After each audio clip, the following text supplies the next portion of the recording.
மகளிர் தினத்தை முன்னிட்டு சிறப்பு கலந்தாய்வு. வீட்டிலிருந்து தொழில் தொடங்குவது எப்படி என்பது குறித்து கலந்துரையாடல். மாநிலங்களவை எம்பியாக ராஜ்யசபா தேர்தலில் போட்டியிடுவதற்காக பீகார் மாநில முதலமைச்சர் நிதிஷ்குமார் வேட்புமனு தாக்கல் செய்தார். இது தொடர்பான முக்கிய செய்தியை நாம் பார்த்து வருகிறோம். தொடர்ந்து கூடுதல் விவரங்களோடு இணைகிறார் எமது செய்தியாளர் ரமேஷ்குமார். ரமேஷ்குமார், வணக்கம். நிதிஷ் ராஜ்யசபா தேர்தலுக்கு வேட்புமனு தாக்கல் செய்யக்கூடிய காட்சிகளை பார்க்குறோம். இதன் முழுமையான பின்னணி என்ன? விரிவாக பதிவு பண்ணுங்க. தமிழ்நாடு, மகாராஷ்டிரா உள்ளிட்ட பல்வேறு மாநிலங்களைப் போலவே பீகார் மாநிலத்திலும் 5 மாநிலங்களவை உறுப்பினர் இடங்கள் ஏப்ரல் மாதம் காலியாக இருக்கிறது. காலியாக இருக்கும் 5 இடங்களுக்கு மார்ச் 16ஆம் தேதி தேர்தல் நடைபெற இருக்கிறது. இந்த நிலையில்தான் மாநிலங்களவை தேர்தலில் போட்டியிடுவதற்கு பீகார் முதல்வராக இருக்கும் நிதிஷ்குமார் தற்போது வேட்புமனுவை தாக்கல் செய்திருக்கிறார்.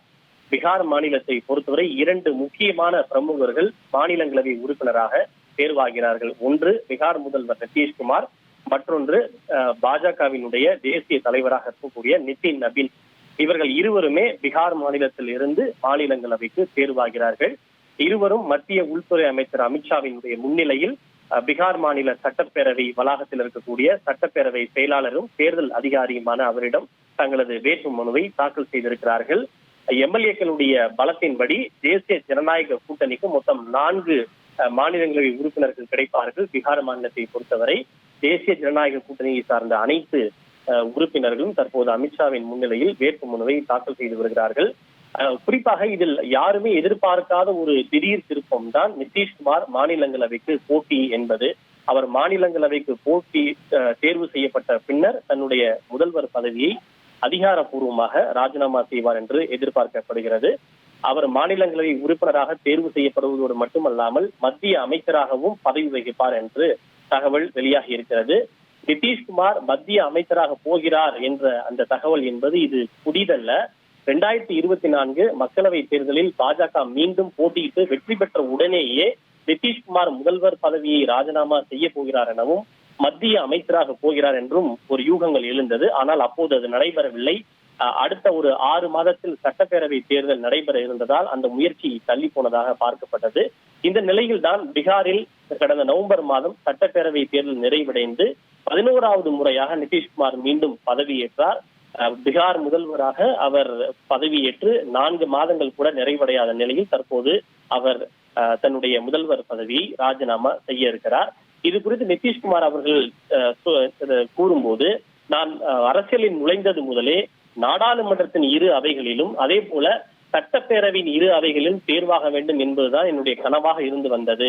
அந்த அடிப்படையில் தான் நான் ஏற்கனவே மக்களவை உறுப்பினராக பதவி வகித்திருக்கிறேன். தற்போது மாநிலங்களவை உறுப்பினராகவும் பதவி வகிக்கப் போகிறேன். நான் முதல்வர் பதவியை ராஜினாமா செய்தாலும் தொடர்ந்து எதிர்காலத்திலும் உங்களுடனான எனது உறவு தொடரும் என்று அவர் தெரிவித்திருக்கிறார். ஆக நிதிஷ்குமார் தன்னுடைய முதல்வர் பதவியை ராஜினாமா செய்ய போவது ஏறத்தாழ உறுதியாக இருக்கிறது. அடுத்து எழுந்திருக்கக்கூடிய மிக முக்கியமான ஒரு கேள்வி, பீகார் முதல்வராக யார் வரப்போகிறார்கள்? அதிக சட்டமன்ற உறுப்பினர்கள் வைத்திருக்கக்கூடிய பாஜகவை சேர்ந்த ஒருவர் முதல்வராக போகிறாரா, அல்லது வழக்கம் போலவே ஐக்கிய ஜனதா தளம் கட்சியை சேர்ந்த ஒருவர் முதல்வராக போகிறாரா என்ற ஒரு கேள்வி எழுந்திருக்கிறது. எது எப்படி இருந்தாலும் பீகார் முதல்வராக இருக்கின்ற நிதிஷ்குமாருடைய மகன் நிஷாந்த் குமார் ஏதேனும் ஒரு பதவியை நிச்சயம் வகிக்கப் போகிறார் என்ற ஒரு தகவலும் வெளியாக இருக்கிறது. ஒன்று, நிஷாந்த் குமார் முதல்வராக கூடும், அப்படி இல்லையென்றால் துணை முதல்வராக கூடும்.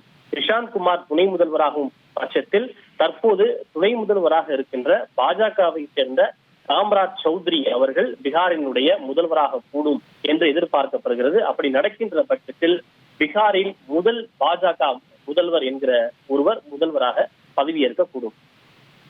நன்றி ரமேஷ்குமார், உங்கள் விரிவான தகவல்களுக்கு. மகளிர் தினத்தை முன்னிட்டு சிறப்பு கலந்தாய்வு. வீட்டிலிருந்து தொழில் தொடங்குவது எப்படி என்பது குறித்து கலந்துரையாடல்.